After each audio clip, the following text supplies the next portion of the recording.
Massive show here. We are talking about running back monsters, beasts, the alpha dogs that you need to target on your rosters earlier in your draft. We are giving you the strategy and the players that you need to target. We're breaking it down. Should you draft Derrick Henry this year, or is it his fall off year? Is Saquon going to decline coming off a pinnacle year? Is Kyren Williams going to do great after that contract? Is Achane the real deal? The full breakdown of the workhorse running backs. This is the episode to watch. And at the end, I'm going to save one of my favorite running backs for the season that I have to have on my rosters.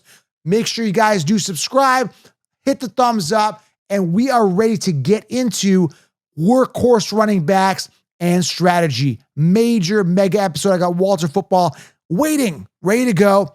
Let's dive into it.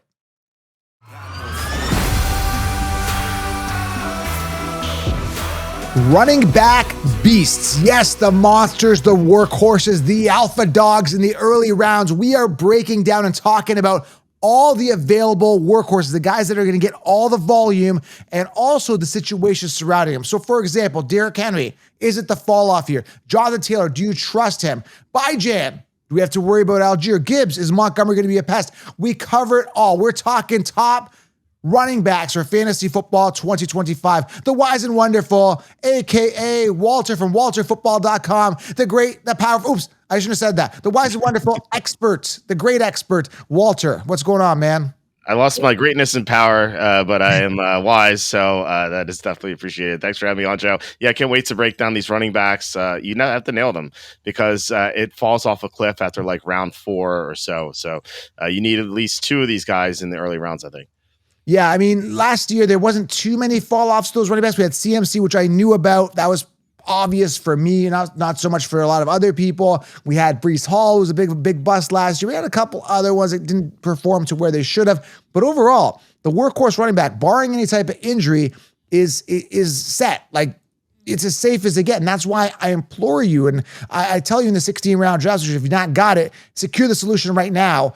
I'm telling you, robust RB is the way to go, top heavy, because you're going to end up with a James Conner or a David Montgomery or a DeAndre Swift or someone like that as your RB1, and that is a nightmare. Walter, I'm telling you, it gets so scarce at the running back position quick. You're doing a lot of best ball. Do you find that there's a huge fall off after round 5?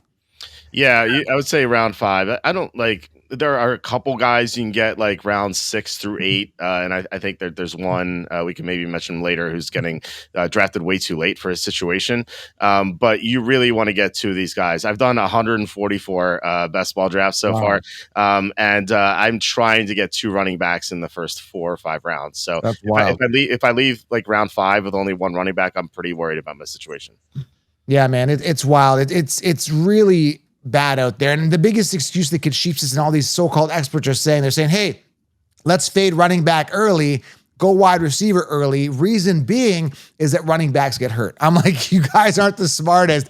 Because running backs hurt, we want to load up on those durable, tough, young guys early that are going to get the volume. So we're not here to talk strategy so much. If you want the full solution, grab 16 rounds. I've linked it below. I literally just handed you right now, by telling you this, the championship on a silver platter. And I just did the August mock draft. We're up to date. Cheat sheets there. You print out the cheat sheet and away you go. All the answers to the test. All the guys to avoid. Last year, I told you, avoid Debo Samuel Ayuk round 3. Avoid Cooper Kupp round 3 last year. Olave was coming off round 2. And this is why wide receivers, right? It's a bit of a waste. Like, there's no guarantee that they're going to crush it. Last year, Nico Collins got hurt. Puka got hurt. Tyreek Hill didn't perform. All those early round wide receivers, DJ Moore, Keenan Allen was drafted relatively high last year. All those guys pretty much busted. They did bust, okay? So running back is the way to go, and I explain all that in the 16-round draft, so you can grab it below. And head on over to WalterFootball.com right now. Walter, what do you guys offer there at WalterFootball.com that people are missing out on if they don't head over there right now? Everything about the NFL. We do fantasy football rankings, sleepers, busts. We just updated our sleepers and busts today. We have an article saying like the best players and the worst players to draft from each round. We have NFL mock drafts for 2026. Going to have some 2027 mock drafts very soon. Picks against the spread. We were 7th in the Super Contest back in 2020. So we have a good track record there. We have futures bests.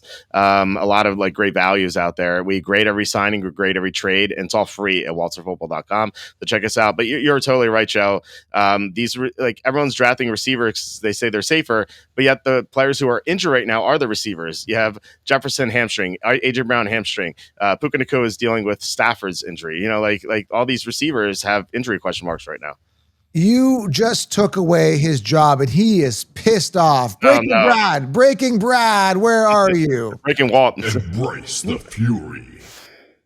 Fear is weakness. Game over. Oh, he's angry at you because you started the news without him. But that's what you led into it nicely, but he doesn't like it. So let's let him lead the charge because that's his only job, Walter. You do a lot more stuff. By the way, guys, go bookmark walterfootball.com. Go right now to the site and bookmark it. Just tab and then you'll be up to date. So, Walter, you got way more responsibilities, but he only has one. Do you blame this guy? Being angry. Well, see, I was trying to help him a little bit with a segue here, but I guess he doesn't understand segue, or at least he doesn't appreciate them. But I'm sorry, Breaking Brad. I'm not trying to be Breaking Walt here. He had this job. I'm not taking it away from him. Well, he's smiling now and he's ready to get back into it. So here we go. It is with great urgency that we bring you these following messages. I'm on his good side again. That was really loud. Sorry, guys, if we lost your ears on that one. I apologize in advance. Okay, so a couple of things in the breaking news here. Brandon Ayuk is unlikely to be cleared for week 1, according to general manager John Lynch. We're talking wide receivers, and you said it perfectly. Like, no guarantee. This guy sucks. And did he end up ever, I don't know if you know this, but did he end up actually getting paid? Remember, because last year he was being a total diva, and he's like, yeah, I got to get paid. And he was asking for like ridiculous, exorbitant amount of money. And did he ever get paid? I don't think he did he? Well, he's, I don't think, no, he did not, looks like, well, yeah, no, he signed a $120 million contract. So he did get the extension. He did get paid that much. Let me look it up. I got to go up on that spot track and look at, no way they paid this guy. Yeah, it says 4 years, $120 million. So I kind of I don't remember that, but they gave him $120 million contract apparently, according to spot track. So that's yes, you're right. I see it here. Are you kidding me? They paid him? I thought he was still waiting. Yeah, I don't know. For some reason, I kind of like memory hold that one. The good news for them is that they have a potential out in 2027. So they have to wait 2 years to get rid of this guy. But yeah, they what a paid him waste a lot of money. Oh my God. Average salary, 30 million a year, 23 million signing bonus. I could have told him not to do that. It just burns me to see money get wasted like that. So, Ayuk, do not draft. He sucks. Garbage player. Travis Hunter will play the preseason opener Saturday, August 9th against the Pittsburgh Steelers, who will play wide receiver and cornerback. Travis Hunter playing both sides of the ball. What are your thoughts on that? Do you think that he is capable to do that? I understand that Adams was saying, Devontae Adams came out and said that it's not possible or something like that. So what do you think? Is this possible? You've been around a lot of football. Is this doable? Look, he might be able to play some sub packages at corner, and there might be egg on my face saying that like it'd be like rookie of the year on both offense and defense. So you can actually bet that. I think there's a big difference covering receivers in against like Central Florida and SMU and Cincinnati, the college team, not the NFL team, versus like covering Nico Collins twice per year and Brian Thomas Jr. Or in practice at least, and then you have Calvin Ridley twice per year, like covering these guys, and then like the other top receivers that they have, going against like the Justin Jeffersons and the Jamar Chases, like covering those guys is going to be so much more difficult, and I just don't know how like he's going to go from the film room as a receiver to film room as a cornerback. Like you have to know the stuff, you have to know the receiver tendencies. You can't just rely on your athleticism in the NFL. So I think ultimately, if I were to bet this, I think he would ultimately settle in as a full-time receiver and then play like some sub packages in corner. But it's going to be so tough for him to do both full-time. Definitely. And do you have any, I don't care how much cardio you have, you're still going to be tired. You're not going to be optimal heading into each. So you're kind of spreading yourself thin. I agree with Devontae Adams on that. A couple other things here I just want to highlight and note. Khalil Shakir ankle is expected to be ready for week 1, according to head coach Sean McDermott. And I just posted a video of Keon Coleman looking ridiculous on a dropped pass. I got him. I believe in Coleman because there's simply nobody else there. I'm not a Shakira believer, but he should be ready to go.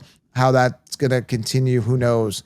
Is there anything else that you know off the top? I know Emeka Egbuka is doing amazing in camp, like phenomenal. And I think he's one of my biggest regrets. He's not in my big money league that I drafted end of April, early May. I'm thinking of doing another big money league. That's what I want to talk to you before we start recording. Well, let's just start recording and talk about it on the air. So I'm in this big money league. It's like a 2K buy-in. If I buy a second team, it's discounted at $1,600. Forget the money. Yes, it's expensive. But what I'm trying to say is like, I love my team so much. Do I really want to invest in another team? It's like now you're kind of like, if I have a player here and I don't have a player here, it kind of sucks. But Emeka is one of those guys I wish I kind of had on my other team because that Godwin news really came out where he's going to miss some time at the beginning of the season. So I'm like, Emeka, and he's just tearing up camp. What do you think, Walter? Emeka, are you fully sold? And should I draft another team just because I want one really good player?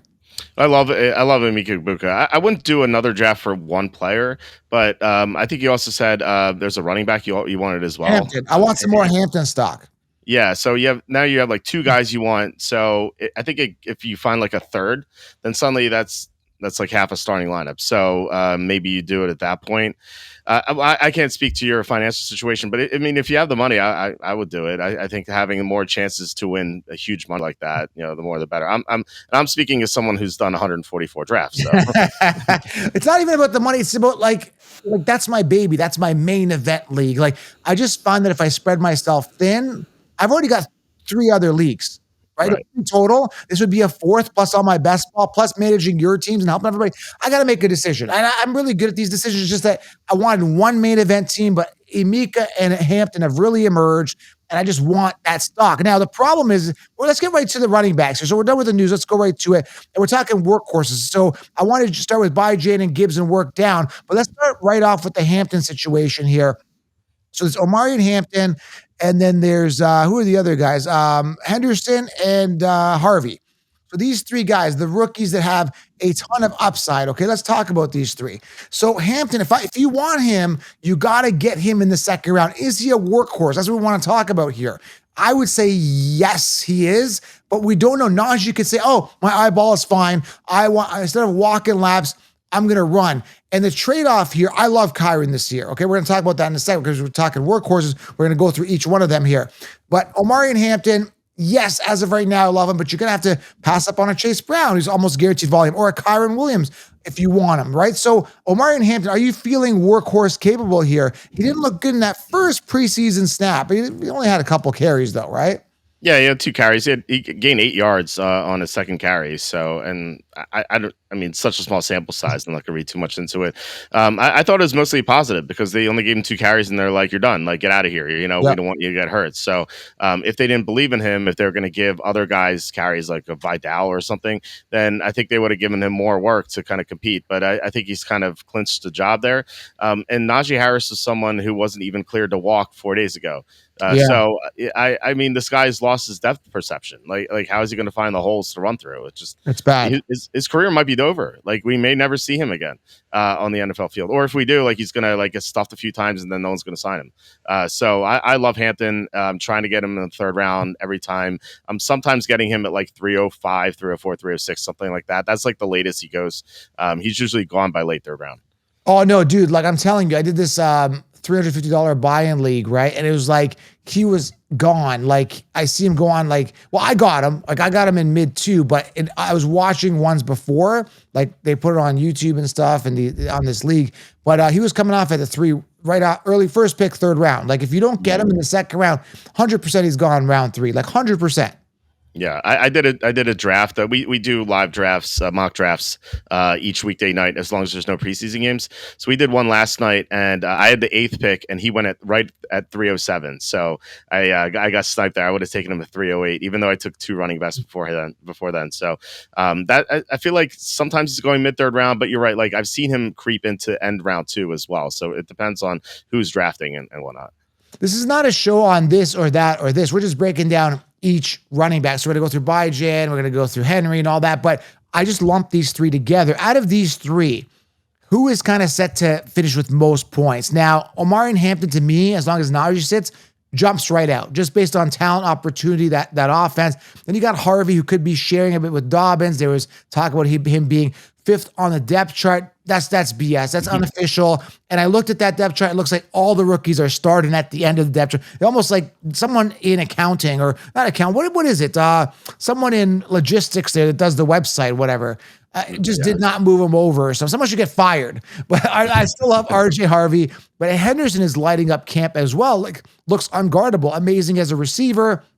And like you said, his pass protection is phenomenal.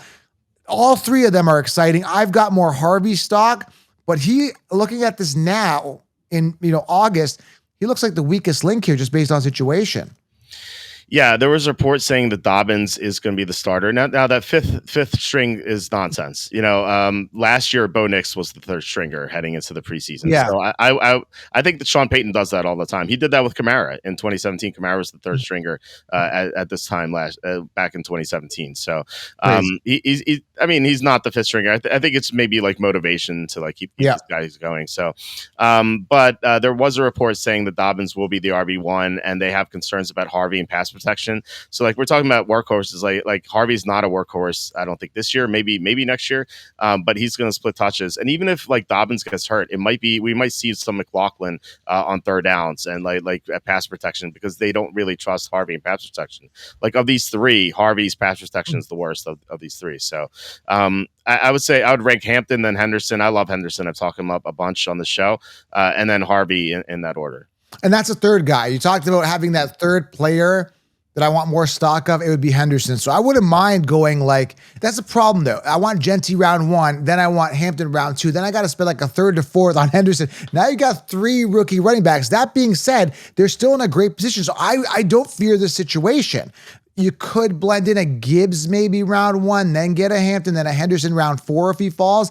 That would be ideal, but these rookies are a great position to succeed. I like all these guys over like a Jonathan Taylor, which we'll talk about in a second. But we're talking workhorses. All 3 of these are capable of that. But right now, Harvey's kind of concerning me a little bit. So be cautious there. I also want to lump in there and just real quickly touch on is Caleb Johnson. I still believe he's a 3-down workhorse. Obviously, there's been some issues there with pass protection as well. I just don't believe that the talent behind him is good. I don't believe in Warren. Warren's not the guy. So Caleb, look for him to step up and be a workhorse. Well, I just want to touch on him. Don't you see that? You don't see that as much as I do you, Caleb? Well, I mean, they don't like his pass protection, so I don't think he's going to play third down. Like Jalen Warren's not a very good runner at all, but I think coaches like him because he's really good in pass protection. He can catch passes, so he's going to be the third down guy. He's going to be kind of like a thorn in Caleb Johnson's side, but I think Caleb Johnson is going to outproduce him though. So I have no issue taking him in like the 7th round. All right, next workhorse here is Bijan. Let's talk about Bijan Robinson, Bijan, whatever, however he wants to pronounce it. Here's the deal. If I look at all the situations, this situation, I would say, next to like Henry and some other guys we're going to talk about, is clearly the one. Like, there's no competition. We saw it last year. He has set himself apart from Algier by far. When you look at durability, you look at opportunity, you look at talent, you look at situation, barring any type of injury, this guy has to be the top running back in fantasy. There's no other way other than just like Montgomery gets hurt and Gibbs just runs over the entire league, or one of these rookies steps up. But the situation is so prime with Bijan. Yeah, he's. I think he changed his name to Bijan now. Bijan. I like whatever. He's the safest player in fantasy this year, and I always have a quote saying like, you can't win your fantasy league in the first round because you draft the stud. There are going to be other six or 7 other teams draft the stud.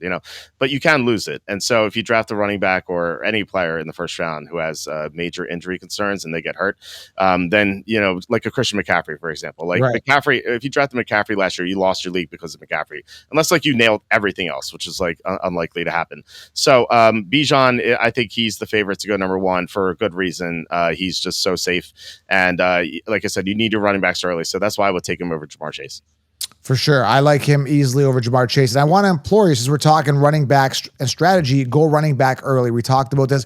And grab that 16-round draft solution, because I'm literally walking you through the entire draft and giving you all the optimal players so that you guys don't fall in the Brandon Ayuk, Deebo Samuel round 2 to 3 trap last year. So grab 16 rounds below.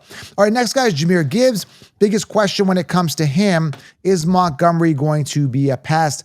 Simple answer, I'm going to say yes, but I was hearing reports in camp, I've talked about it in multiple videos, where Jahmyr Gibbs is just coming out more on first downs, and he's more integrated, more implemented. And then I'm hearing rumors that, it's going to be the exact same offense. John Morton, new offensive coordinator, is going to do the same thing as Ben Johnson did. I don't know. It's a new coordinator, so you never know how things could change. But I believe that Gibbs did so much at the end of that season. For them to take him off the field to put in Montgomery just feels like they're doing themselves a disservice. Yeah, it would be a mistake. And Ben Johnson, as great of an offensive-minded guy he is, like he I think to a fault, he likes to get everyone involved, and so that's it's part of the why Montgomery was on the field so much. Montgomery was quote unquote the starter last year, but now Gibbs is the starter. So the question is, Montgomery going to be pest? I would say no, except for maybe the goal line. That's where I worry. Like if Montgomery is going to get the goal line carries that Gibbs is not going to get. Now, Gibbs is still going to get a bunch of touchdowns, but Montgomery could steal those goal line carries. I'm down on Detroit. Detroit's offense this year. They lost 2 interior linemen, including one of the best centers in the NFL. They lost their offensive coordinator, so this is going to be a learning curve. This is going to be the first time Jared Goff's going to be playing without either Ben Johnson or Sean McVay since his rookie year, and they have the toughest schedule in the NFL. So there's like a lot of landmines here. But I think Gibbs is the. I feel like he's going to be less impacted than everyone else because if Detroit's playing from behind more often this year, which I would be shocked if they're not, he's going to catch a lot of dump offs and in comeback mode. His receptions are going to skyrocket. So I have no issues taking Gibbs in the first round. Yeah, man, definitely first round. And I like him more now as we get closer to the season, since I heard the news that he's getting more reps and just really solidify. I knew he'd solidify a spot, but just that Montgomery pest thing just bothers me. And I think it's going to be more close to the goal line as you're like in the 1 or 2 yard line. They got to punch it in the middle. Because if you're like 7 yards out, I think Gibbs is the better option because he could run it in, but he could also take it outside quickly, right? Yeah. So I don't know, man. I just like Gibbs. I feel like every time they take him off, they're at a disadvantage. They're basically bringing the value down of that offense. So I would keep him on as much as I can if they want to win, right? Yeah, so. I totally agree. I mean, like on big plays, I'd rather have my best players on the field. I get like Montgomery's better at the 1 yard line than Gibbs, but Gibbs gives you so much more. Like he can be a dynamic receiver at the backfield, like you said, go take it outside. You could just do so much more with Gibbs. Way more versatile. All right, next guy here, I'm not sold on at all. I'm calling a bust here. I know you're liking Devin Achane off the chain, and I'm calling bust on this. I just have my counselor, spidey senses are, I'm not a spider. My lion senses are tingling here, and I'm telling you, 203 attempts last year. That's on a good year. Jalen Wright's put on some strength, some weight. They got Ollie Gordon, who I was reading reports can be a workhorse on his own. You would probably know his scouting report better than me, but I was reading someone said, I don't know who it was a beat writer or one of these people watching the games. I saw it on a post. Again, I get like, you guys see my feed. It's like, I got like 5,000 things on my feed. And I saw Ollie Gordon is going to be a workhorse. Now, again, I'm not going to take that seriously 100%. And we even saw Tyreek Hill come out and say, we got to take out Achane at the goal line on third down. So he's just not big enough. Like he's a smaller guy. Injuries first year. There's just too many things. Last year finished 5th. This year he's 5th running back. Too much saying, no, I'm getting the CMC vibes here. Either injury happens or he just does not perform well. I don't like this guy. I don't like Miami. I know why are you high on this guy? I don't like Miami either. I do love Achane as a player though. The injuries do worry me, but he doesn't have like a long injury history. It's just like that 1 year. Last year he didn't really get hurt. I think he missed 1 game. But we'll see. I don't know. Some players come in the NFL with an injury history, like Derek Stingley. Like everyone was like, "Oh no, he's going to get hurt a lot." But he played every game last year, so we'll see about the injury. Like if he had a long history like McCaffrey, I'd be way more worried. But I think he's just such an explosive player, and he didn't run that well last year because they couldn't block. They signed James Daniels, one of the best guards in the NFL, and then they spent a 2nd round pick on a guard. So while their pass protection is going to suck, their interior blocking for the run is going to be much better. So we saw Achane in his first year. Like he had like it was like 80-yard explosive plays like almost every game. Like it was insane. And Right. so we saw last year it kind of changed, like where he couldn't run, but he still caught 78 passes. You have Jonnu Smith is gone, so he's going to take that work in the intermediate. Like I know this on Darren Waller, but he has a long injury history. Let's talk about that.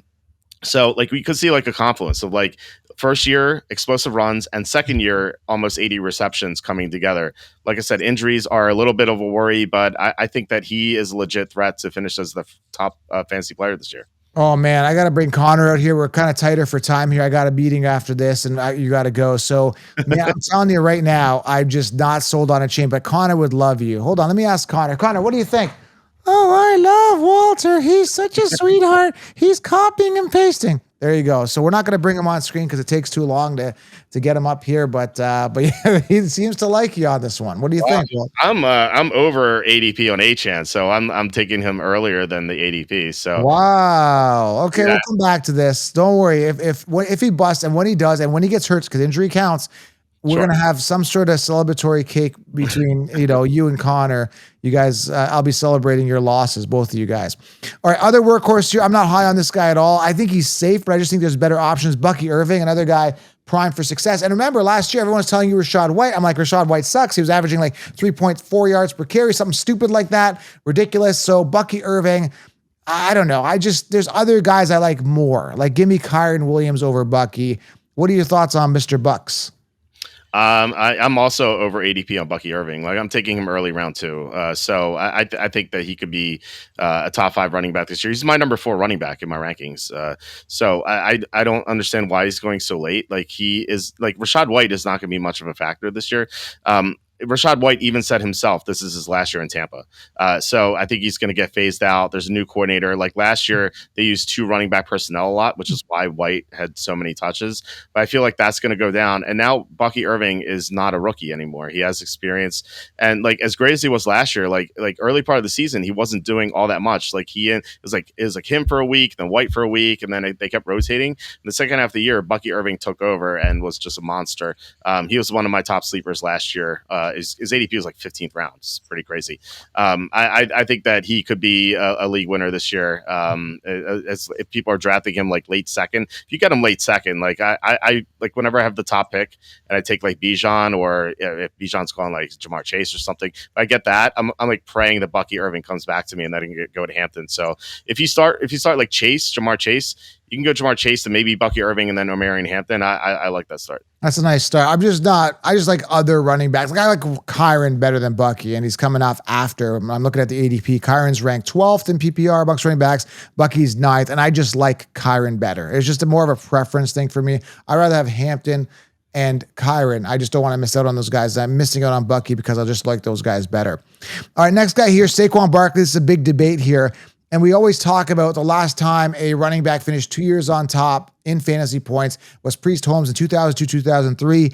So you look at a guy like Saquon, pinnacle year. I think 1 of 9 running backs have actually finished with 2,000 plus rushing yards. So that's just not going to happen again. I don't see it at all.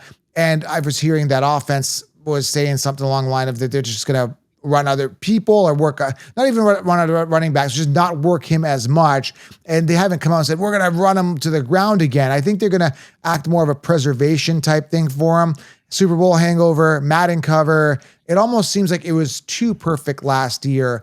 And I just don't, I mean, the situation's good. There's no competition, but I hate to say injury, possibly. It's kind of the only thing holding him back, but it's about law of averages and probability. And that's very viable. Like you run so many times, something's going to happen, man. He's just been too perfect, too long. I'm concerned about that. And for that reason, because I know a decline is for sure happening, the percentage of that decline is uncertain, I'm staying away. Are you in on him or do you feel 100% decline as well? I've drafted him. I'm not staying away, but I do share your concerns. Like, I think this is a great debate to have about Barkley because, like you said, long season last year. He had the most touches in the NFL, which is it's a bad track record for the following year. Madden cover. Some people say curse, but really, like if he's doing Madden cover stuff, that's like one day of practice he's not doing, where other guys are hungrier and they want to catch him. And they said maybe lighten workload. I don't know if I completely believe that, but like first half of the season, I think we might see a little bit more Will Shipley Shipley, who I actually like a lot as like a last round pick. I think Will Shipley's a good sleeper because if you think Barkley's going to get hurt, I mean, Shipley's just going to be a monster. But on the flip side, Barkley, you could argue, is the best offensive player in the NFL, maybe the best overall player in the NFL. And then the Eagles have the best offensive line in the NFL. So if he stays healthy, he could have another insane season. He could be like the Daniel Tomlinson, like he was just like first overall, just had great years until he finally wore down. I mean, Barkley's not 30 yet, so like he should still like do well, hypothetically. But this is why I'm like, yeah, I love the upside, but there is a downside. Unlike Bijan, doesn't really have a downside. Barkley does, so it's a little scary, but I do appreciate the upside. So if Bijan's gone, then I'm drafting Barkley. Just I think you have to take a shot, especially in best ball when top prize is $2 million. I think you have to take a chance. So you're going for it. I'm fading him. Let's go here to the next guy here, and I want to talk about him is Christian McCaffrey. Like 2 out of his 5 years, I'm 100% fading him. I've faded him every single year. And like I said, if you drafted him in the past 5 years, he's always a first round guy. You are 2 for 5. So he's basically cost you 3 seasons. And for that reason, and for the reason that I just don't trust him at all, he's been paid, he's been incentivized, he's got nothing else to play for. He's not working towards a contract. The hunger's not there. I'm 100% out. Yet I still see the sheep still riding this guy. Are you in on CMC? I'm 100% running from away again. If I said yes, I think Connor would show up. But I am definitely out on McCaffrey. Like I don't understand. Like there's so many channels out there recommending McCaffrey. Every time like, oh, you have to take McCaffrey 105, 106. Like, no, you don't. He has chronic Achilles tendonitis. Like he's going to miss games. Like it's a matter of how many games. Like it's not if, it's like how many. So if you take him and he misses like 2, 3, 4 games, you're going to be super lucky, and it could work out for you. But I think there's a very small chance that happens. I think it's more likely that he misses 6, 8, 10 games, and so that again, your fantasy season is going to get blown up. Don't draft McCaffrey. Take Orendo instead in the 13th round. That's what I've been doing. Yeah, I'm just not doing it. I'm not doing it. Who you say take who? Grendo, Isaac Grendo. He had his injury. He's injured too, though. I think he's got a bit of an injury. It's a slight shoulder injury. He's going to be back week 1 or maybe week 2. It's not like a leg. If it's a leg injury, I'd be worried, but it's only a shoulder. All right, a couple more here. We got to rip through. Derrick Henry, is it the fall off here? That's a big question that nobody really knows, barring any type of injury. And he's stronger. He looks stronger than ever. There's nothing indicating that this is his, that he's going to decline this year, really, other than just his age and just longevity and the mileage, right? He's a high mileage vehicle running on high octane fuel, and he's just primed for another good season. I don't know. You're just not going to get that young versatility of a Saquon Barkley, and you're not going to get. I mean, if he breaks away on a run, but he's just not as exciting. He's not as dynamic as, let's say, for me, Genty. We're going to talk about Genty in a second. Like, I love Genty. Way more upside for me, way more excitement, similar volume I'm seeing there. But Derrick Henry, I mean, if this is the year he's going to fall off, I don't want to be there to pick up the pieces. That's my thoughts on Henry. Yeah, there's a downside here too. He's 31, so he could fall off. We haven't seen an injury history with him, so that he might be able to have like one more good year, maybe 2. But I love Baltimore this year. I think the Ravens, they're my pick to win the Super Bowl. So I think that he could have a really good season. But I think it's going to be a slight decline from last year. So and plus like he's not a receiver at the backfield at all. So like I'd rather have Bucky Irving, I'd rather have Chase Brown, I'd rather have Devon Achane. So I'm just not getting to him. But if I were like had to step away and I was an auto draft and they gave me Henry, I wouldn't be too upset by it. For sure. Like if every option is gone, everybody just goes like, if you're picking 12th and 11 workhorse running backs are gone before him and Henry's there, I got to take him. I mean, what can you do? So that's kind of the situation I'm in. If I'm kind of forced into a corner and the guys that I want are not there. End of the road. Also, speaking of end of the road, Jonathan Taylor, end of the road. I mean, just another guy I can't trust. And if Richardson starts, you got that rushing upside running quarterback. Again, situation's good. He's good. Injury history tells me he doesn't finish seasons, and I think he's past his hurrah. Like he was cool like 5 years ago, whenever, like in his second year or whatever. I'm just like, I'm so over the Jonathan Taylor thing personally.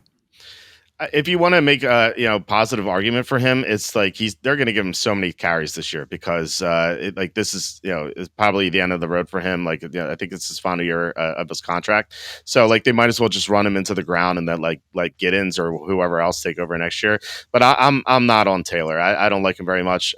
Like not only the injury history, which is a concern, like this is going to be the worst offensive line he's ever run behind in his career. They lost their center, Ryan Kelly, went to Minnesota. They lost their great guard, Will Fries. He also went to Minnesota. And then right tackle Braden Smith has some like just like off the field stuff, like just like mental disorders. Hopefully he gets that taken care of. But like there's no guarantee that he lasts the entire year. So his entire right side of the offensive line could just be gone. So I'm not gonna be on. I'm not taking Jonathan Taylor this year. Me neither. I'm staying far away. Another guy I am taking here, though, actually, contrary to Taylor, is Kyren Williams. Now, some people are saying he got paid now, the 3-year, $33 million with $23 million guaranteed. This only assures me that he's going to get the workhorse. They don't spend $33 million on a running back just to bench him. And we saw what they drafted Hunter, Blake Corum last year. I was honestly concerned that Blake Corum would have took volume, a non-factor. And this guy, he plays with a chip on his shoulder. He's hungry. He's just, there's something about him, man. He's got that it factor. I think he's a special player in a good offense where Matt Stafford is banged up. He's going to rely on Kyren Williams more, check downs and just getting him out of situations. And, Stafford is not a rushing quarterback. So who's he going to rely on? Who are you going to call? Kyren Williams, right? Ghostbusters. Exactly. Yeah. No, I like Kyren Williams too. I like that he's going like late third round. It seems like, I guess, like if you miss out on Hampton, I think that Kyren Williams is a great backup option in the third round. Last year he had a great year, and yet the offensive line was a mess. Like they had injuries all over the place. If you want to look at like how bad their offensive line was, you can just look at the Miami game that they had against the Dolphins on Monday night. Like their offensive lineman had like blew assignment after assignment. It was just a complete disaster. And yet like he had this great season, and like maybe this year their offensive line stays healthier. And I know they lost their left tackle to blood clots in his lungs, but I'm talking about like the interior guys. Like if all three stay on the field, then he could even have a better year. Yeah, for sure. For sure. I like him a lot. I got him in that big money league, and I'm very happy with it. A couple more here. We got two more, and the last one here I'm really excited about. But Chase Brown, great situation. I just don't know if I'm sold 100% on Chase Brown being an alpha dog, right? Because he was a late round draft capital guy. But how is his draft profile coming out of college? He's good, great situation, good offense. They got rid of Zach Moss. Everything is pointing to this guy. Let's break down your experience on his draft profile and also Tajay Brooks, who they drafted, I think, in the later rounds this year. What is it, 5th, 6th round for Brooks? Is Brooks going to be a concern? Because I think I saw some good passes. He's catching some balls by the sideline. He's looking good. Like, is he going to be a threat to Chase Brown? Could be, right? I would think a little bit. I don't think this year, maybe next year and beyond. I like Chase Brown a lot. Like he's a very explosive player. The concern I had with him entering the NFL was like his vision. Like, could he find the holes and stuff like that? But like he has shown that he can. Like he's improved this somehow.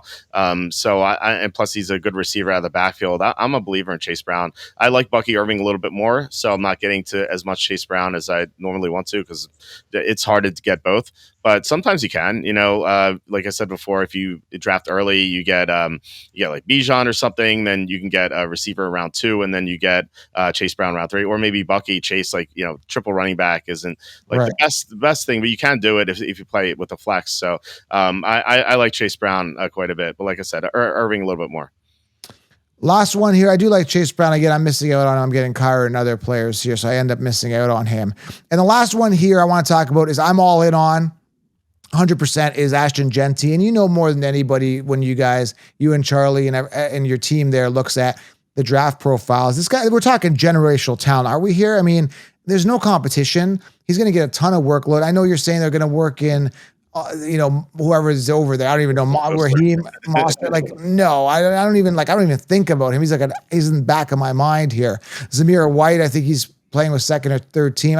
He sucks, man. He had no chance last year. He just did nothing with the opportunity. He had the chance to be a workhorse running back, did nothing. So I just love this guy. I'm all in. And, you're like talking first round draft capital. So some people are like, yeah, you're paying top dollar for him to like have a mediocre 1,200-yard season, 6 touchdowns, some people are projecting. It's like, no, I see a massive ceiling here. You just got to let him run. And last reports I was hearing in training camp is that he is as advertised, and he is turning heads, dude. I am really, really excited about Aston. Again, it's Ashton. There you go. I gotta get these dyslexic moments here. Ashton Genty. There you go.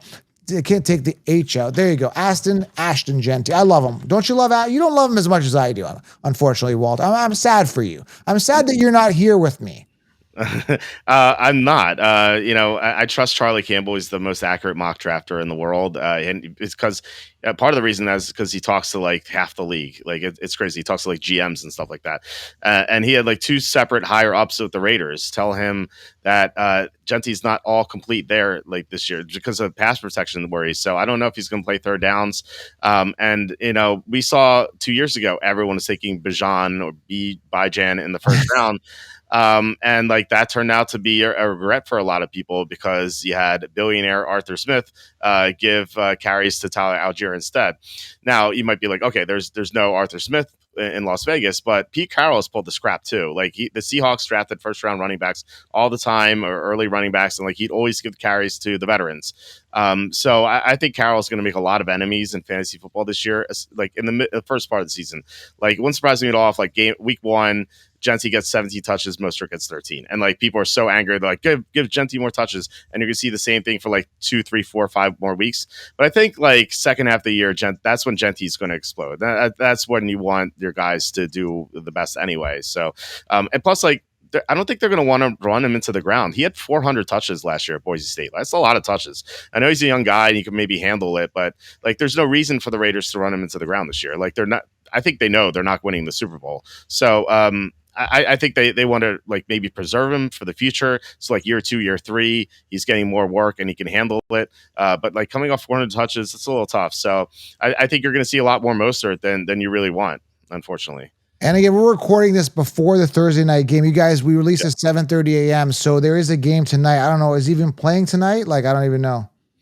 I didn't look. I'd be surprised. If he play, although we did see Hampton, so if he plays, it's gonna be 1 or 2 carries. I wouldn't tune in and be like, okay, I can't wait to see Genty. Like you're not gonna see it. And you guys listening to this, the yesterday's game already happened, so we already know what happened. So, but either way, I just think that regardless, when he's gonna get a lot of volume, and I think he's gonna be the alpha dog, and I think he's gonna crush fantasy football. So that's it, man. That's running backs, dude. That is all the workhorses. And again, there could be other guys slipping the cracks. A sleeper you get like a Woody Marks, and he just tears it up and he becomes a workhorse next year. We don't know, right? You don't know what you don't know. Well, you can just stash those guys. Maybe Trey Benson steps up this year. There's a lot of guys that could step up. Tajay Spears doing well. And one injury away from being a starter. Kyren Williams got his opportunity like that, right? So I'm telling you, man, there's so much opportunity at running back, but you want to go top heavy because you can get some of these sleepers later that could emerge, but you want to guarantee those volume getters, those volume target and, attempt monsters early. That's it. Yeah, it's related to news earlier. Cam Scadabo is dealing with an injury. So we had a report from Jordan Ronan of ESPN. He said that Tyron Tracy is going to be the workhorse RB1 this year. So that's like, if you miss somehow, if like all these guys go and you miss out on chances to get these guys, that's someone I'm maybe targeting like round 8 or so, round 7, round 8 as like last ditch effort to get a workhorse running back. And I like that you mentioned Marks. Marks is in my top 5 sleepers this year. Charlie had him as a draft sleeper before the 2025 NFL draft, so he was impressed with him even before the situation. So the Texans look like a mess. They could trade for a running back. If they don't, I think Woody Marks could maybe end up being that next workhorse. For sure. All right, that's it. Running backs to target this year. Must draft running backs. You got to go early. We told you who we like here, laid out the entire situation so you guys are fully aware so you can build that robust RB strategy early and win your leagues. For the full solution, grab the 16-round drafts, which I've linked it below. Everything on a silver platter. And head on over right now, bookmark walterfootball.com for everything you need football. That's it, Walter. Thanks again, man. We're going to keep having you on. I think people appreciate and like having you on, man. Well, I appreciate the audience. You guys are awesome. Joe, thank you so much for having me on. This is a blast to do this all the time. So yeah, I mean, it's a month from now, like real football is going to start, and we're going to see all these running backs go off, and it would be cool to see, some of the debates we had. I think we agree on most things, but like some of the debates play out. I think that would be great to see, how that unfolds. Yeah, you're going to apologize to Genty, and I may have to apologize to Achane. We'll see. Yeah.